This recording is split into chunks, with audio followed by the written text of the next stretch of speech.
Page নম্বর 108, butterfly বুক, class 5, lesson 10। আমরা গল্প পাঠের পার্ট টু আগের ক্লাসে করেছি। আজকে আমরা অ্যাক্টিভিটি সলিউশনে চলে আসবো। পার্ট টুর পরে যে অ্যাক্টিভিটি রয়েছে, অ্যাক্টিভিটি 3 থেকে বলছে let's write T for true and F for false statements in the given box. এখানে একটা করে বক্স দিয়েছে, এই সেন্টেন্সটা পড়বো, আর যদি সত্যি হয় তাহলে টি লিখবো, যদি ভুল হয় তাহলে এফ লিখবো। বলছে টি লেখো ট্রু হলে, সঠিক হলে টি লেখো, এফ লেখো ফলস হলে। তাহলে এবার আমরা শুরু করি। Question number 1, Begum Rokeya never thought about others. Begum Rokeya কোনোদিন কারোর সম্পর্কে, অন্যদের সম্পর্কে কিছুই ভাবেনি। একদম সত্যি কথা, ফলস, এফ। তাই তো, এফ হবে এটা। তিনি ভেবেছেন অন্যের বিষয়ে। যাব পরের পৃষ্ঠাতে, পেজ নাম্বার কোশ্চেন নাম্বার 2-তে। Begum Rokeya demanded education for women.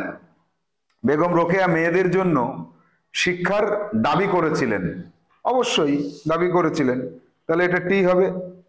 তাহলে এখানে আমরা পরের বক্সে কি লিখবো? টি লিখবো। Question number 3, she road against social injustice. সমাজে যেসব অন্যায় ছিল, অবিচার ছিল, তার এগেইনস্টে, তার বিরুদ্ধে তিনি লিখেছিলেন। তাহলে এটাও কিন্তু সত্য ঘটনা। টি লিখতে হবে এখানে। কি লিখতে হবে? সৌরভ গাঙ্গুলি, টি লিখতে হবে। Question number 4, she never felt the importance of women in a family. একটা পরিবারে মেয়েদের কোনো ভূমিকার কথা তিনি কখনোই অনুভব করেননি। না, তিনি করেছেন, তাহলে এটা ফলস হবে। তাহলে অ্যাক্টিভিটি 3-তে আমরা ট্রু ফলস পেয়ে গেলাম। আর একবার দেখে নিই। 1 দাগে ফলস হলো, 2 দাগে ট্রু হলো, 3 দাগে ট্রু হলো, 4 দাগে ফলস হলো। এবার আমরা আসবো পরবর্তী অ্যাক্টিভিটি 4-এ। নির্দেশটা কি আছে এখানে অ্যাক্টিভিটি 4-এ? এই জায়গাটা পড়ে বুঝতে হবে। Find out the word clusters, described word and meaning word.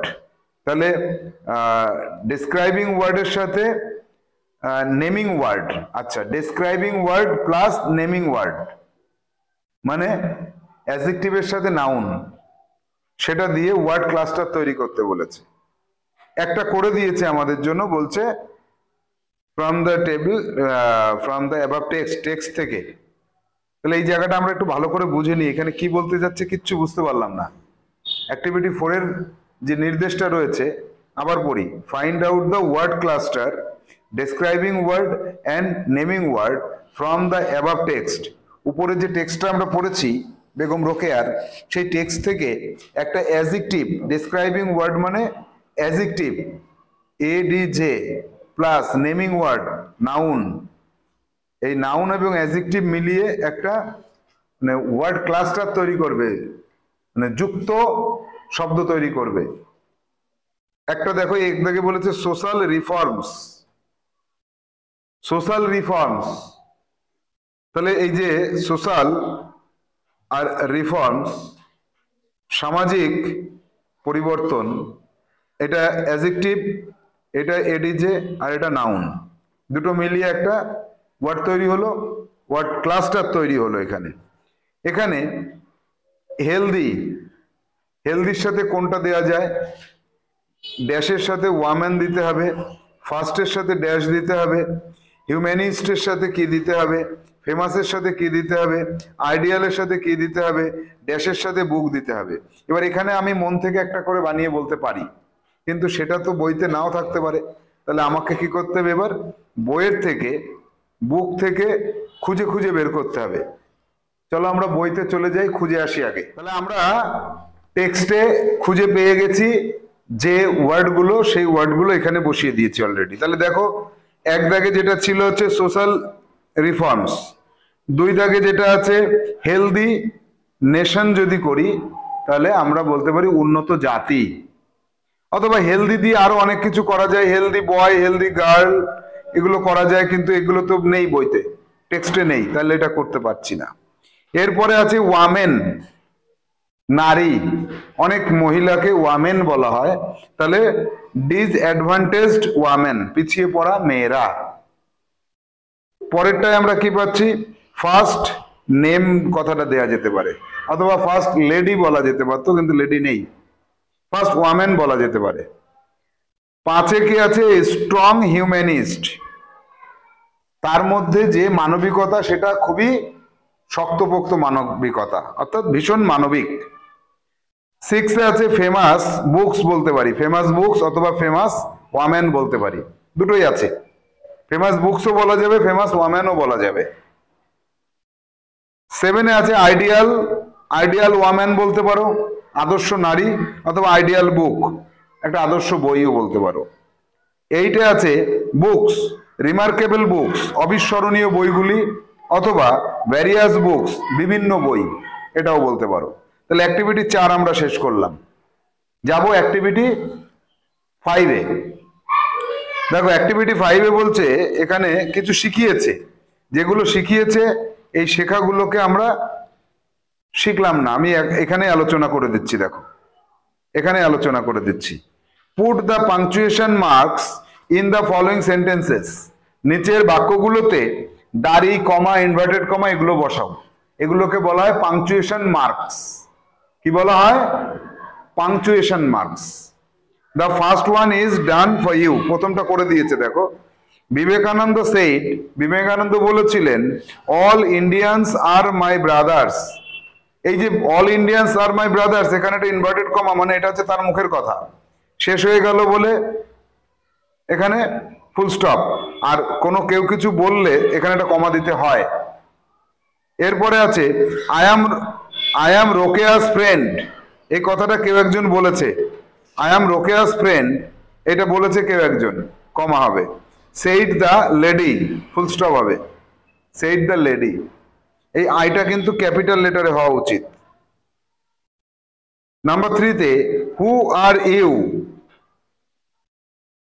Oh you are wounded, এখানে বিস্ময়সূচক চিহ্ন হবে, হু আর ইউ এখানে জিজ্ঞাসার চিহ্ন হবে, তুমি কে, ও বাবা তুমি তো আহত হয়ে গেছো।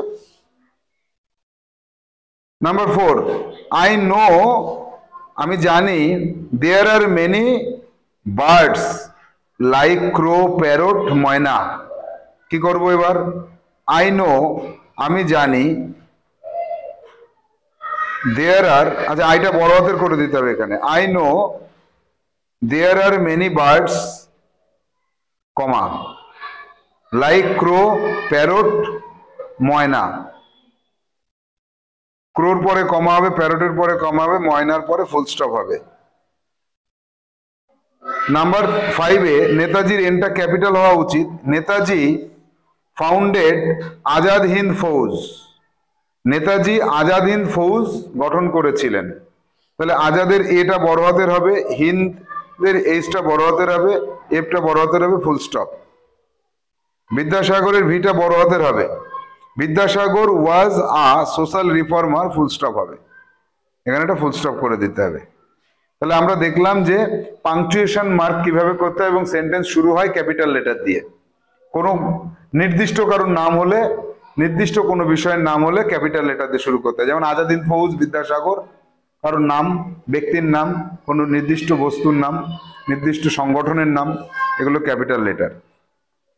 অ্যাক্টিভিটি 6-এ কি বলছে, let's fill in the blanks with appropriate prepositions, preposition দিয়ে ফিল আপ করতে হবে, in, on, an, under, over, এগুলোকে প্রেপোজিশন বলা হয়। তাহলে Swami Vivekananda was born dash 1863, সালের আগে ইন বসে, সারা জীবন মনে রাখবে। হি ওয়াজ বর্ন ড্যাশ ক্যালকাটা, বড় শহরের আগে ইন বসে, ক্যালকাটা। হি বিলংড আ রিচ ফ্যামিলি, বিলং এর পরে সারা জীবন টু বসে, বিলং টু, তিনি একটা ধনী পরিবারের অন্তর্ভুক্ত ছিলেন। তারপরে those days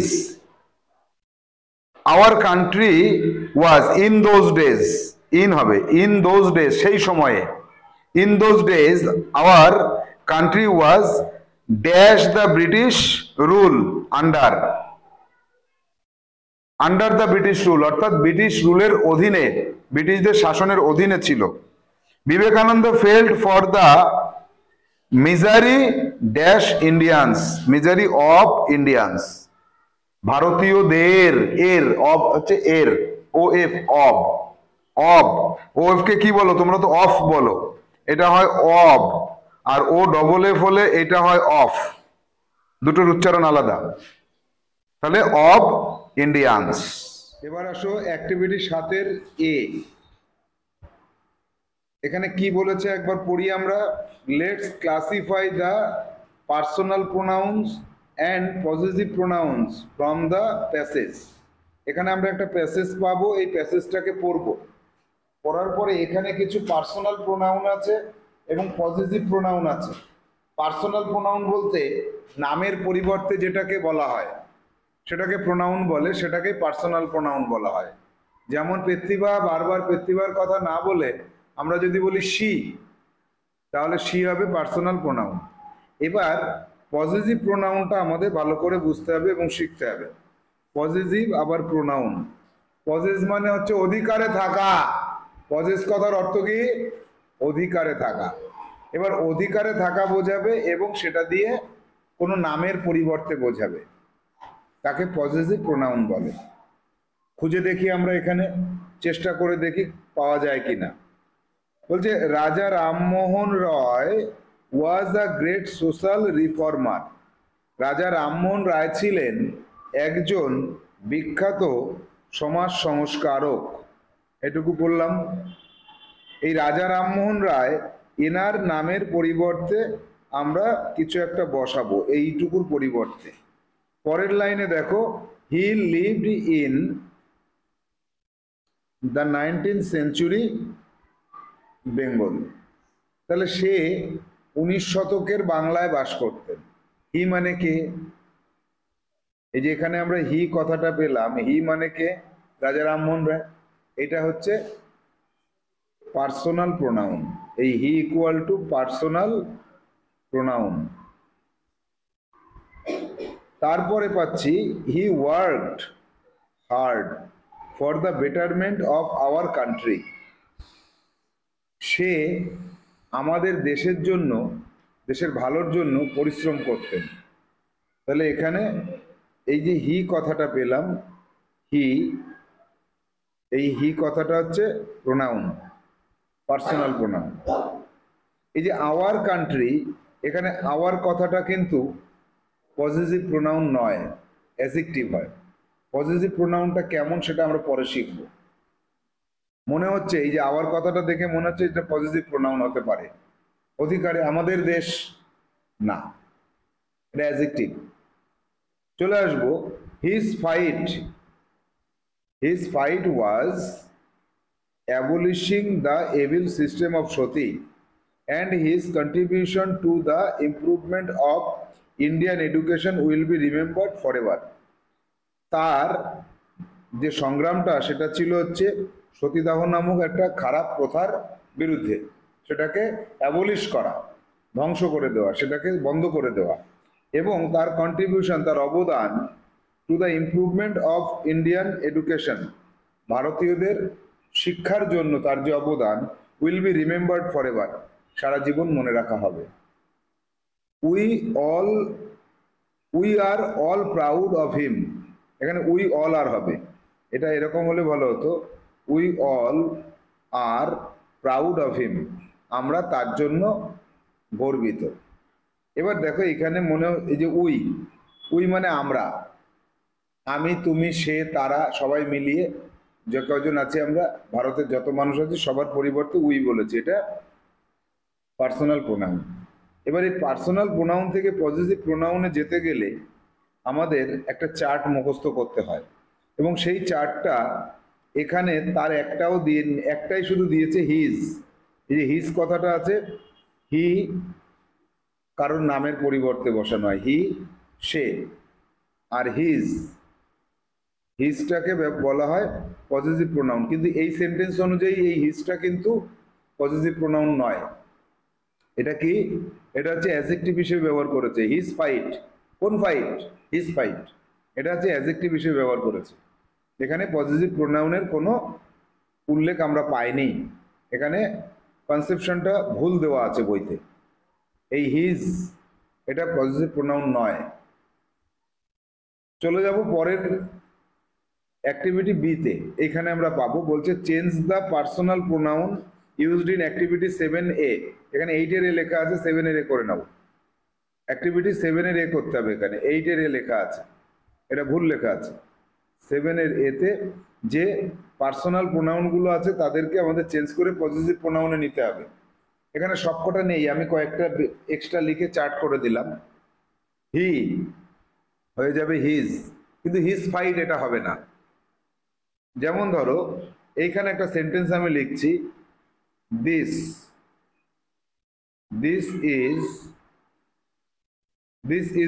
pen is his. এই পেনটা তার অধিকারে আছে, এইটা হচ্ছে পজিটিভ প্রোনাউন। এই সেন্টেন্স অনুযায়ী এটা পজিটিভ প্রোনাউন। পজিটিভ প্রোনাউন সবসময় সেন্টেন্সের শেষে বসে। এবার দেখো, উই হয়ে যাবে আওয়ার্স, উই হয়ে যাবে আওয়ার্স। কিরকম হবে? This house is ours. এই বাড়িটা আমাদের, পজিটিভ প্রোনাউন হয়ে গেল। This house is ours.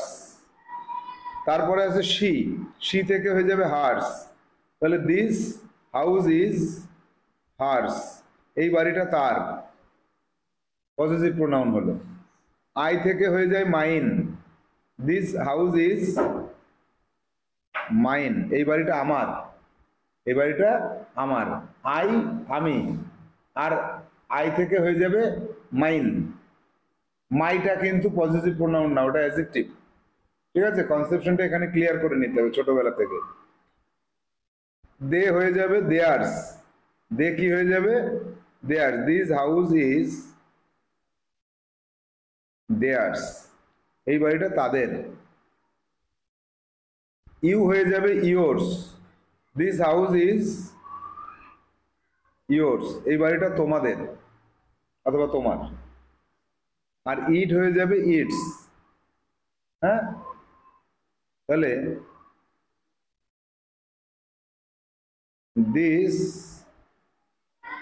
This colour is it's. এই রংটা এইটার। এই যে তুমি বালতিতে যে জলের মধ্যে রং দেখতে পাচ্ছ, এই জামাটার, এইটার রং এটা। ইট হয়ে যাবে ইটস।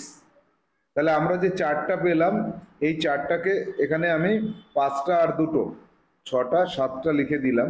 এই 7টাকে ভালো করে বাড়ি থেকে মুখস্থ করবে। এই কটা মুখস্থ করলে আপাতত তোমাদের ক্লাস 5-6-এ চলে যাবে। তাহলে আরেকবার পড়ি, হি হয়ে যাবে হিজ, কিন্তু এখানে তুমি যদি লেখো his pen, his pen is costly, এখানে কিন্তু এই হিজটা পজিটিভ প্রোনাউন নয়, বারবার বলছি, পজিটিভ প্রোনাউন শেষে বসবে। তাহলে এখানে কি হবে? His pen is costly. এখানে পজিটিভ প্রোনাউন করতে হলে এখানে করতে হবে the costly pen is his. এইখানে দেখো পজিটিভ প্রোনাউন হলো, the costly pen is his, the costly pen is his. এবার পজিটিভ প্রোনাউন হলো। তাহলে আমরা এবার একটু এক নজর দেখে নিই। হি হয়ে যাবে হিজ, উই হয়ে যাবে আওয়ার্স, শি হয়ে যাবে হার্স, আই হয়ে যাবে মাইন, দে হয়ে যাবে দেয়ার্স, ইট হয়ে যাবে ইটস, ইউ হয়ে যাবে ইয়োর্স। বোঝা গেল? অ্যাক্টিভিটি 8-এ আমরা পাচ্ছি একটা রাইটিং স্কিল পাচ্ছি। এই রাইটিং স্কিলটা ভেরি ভেরি ইম্পর্টেন্ট, বইতে লিখে রাখো, অ্যানুয়াল পরীক্ষায় আমি এটা দেব। Derozio, Henry Louis Vivian Derozio বলে একজন কি আছে, সমাজ সংস্কারক, সোশ্যাল রিফর্মার। ইনি ইন্ডিয়ান মানুষ নন, কিন্তু ইন্ডিয়াতে তিনি জন্মগ্রহণ করেছেন, ইন্ডিয়াতে বেঁচে ছিলেন এবং ইন্ডিয়াতে একটা কলেজের প্রফেসর ছিলেন, হিন্দু কলেজের। তিনি আমাদের দেশের জন্য অনেক কাজ করেছেন। তার সম্পর্কে একটা প্যারাগ্রাফ লিখতে বলেছে, 10 সেন্টেন্সেস। এখানে বলেছে 10 সেন্টেন্সেস, আমরা 10 থেকে 15টা সেন্টেন্স নিয়ে একটা প্যারাগ্রাফ লিখবো। প্যারাগ্রাফটা লিখে সেটাকে আমরা ভালো করে পড়ে নেব এবং পরীক্ষার জন্য সেটা খুব ভালো করে যত্ন করে তোমরা রেডি করে আসবে। এখানে যতটা আছে এইটার উপর ভিত্তি করে আমরা একটা প্যারাগ্রাফ লিখব, সেটা পরের ক্লাসে। আজকের মতো আমাদের ক্লাস এখানে শেষ করছি।